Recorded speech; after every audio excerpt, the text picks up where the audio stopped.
Lapset olivat saaneet vanhemmiltaan luvan lähteä leikkimään läheiseen leikkipuistoon. Sampan äiti tuli saattamaan heidät puistoon samalla kun hän itse lähti töihin.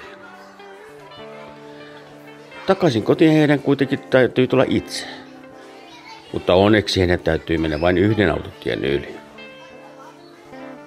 He lupasivat olla todella varovaisia ylittäessään tietä. Putti ei usein mene tien yli, koska kulkee vanhempiensa kanssa tosi usein autolla paikasta toiseen. Sen vuoksi Putti ei hieman jännitä tuleva kotimatka. Leikkipuistossa oli paljon lapsia heidän lisäkseen.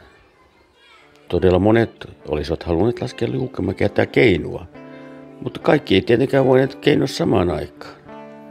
Kun keinu vapautui, Petra hyökkäsi jonon häneltä keinuun. Ennen jonossa oli monta lasta ennen Petraa, jotka olivat jonottaneet jo kauan. Heille tuli paha mieli. Keke päätti hieman jutella Petran kanssa. Miksi sä noin teit? Etkö huomannut, että et ollut seuraava jonossa? Huomasin, mutta jonottaminen ihan mälsää. En minä kauan keinuisi. Et sinä noin voi tehdä tuon väärin.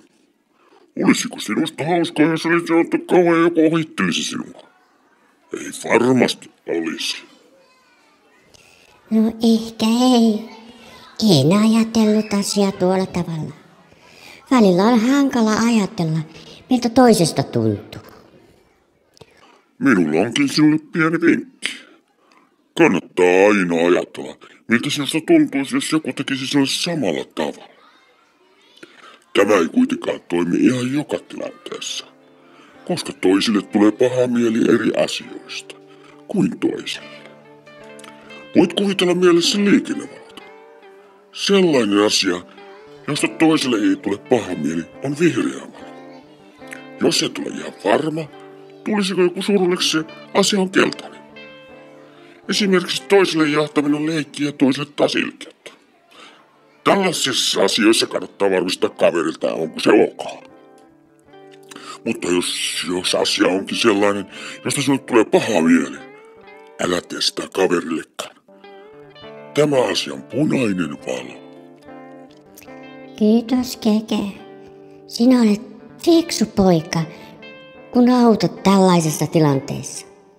Meidän täytyy mennä pyytämään anteeksi kaikilta, jotka ohittelin.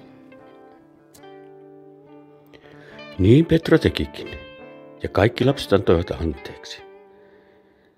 Tämän jälkeen lapset odottivat kiltisti omaa vuoroa leikkipuistossa ollessaan. Jos kiipeilytellessä oli pitkä jono, lapset välillä menivät tekemään jotain muuta.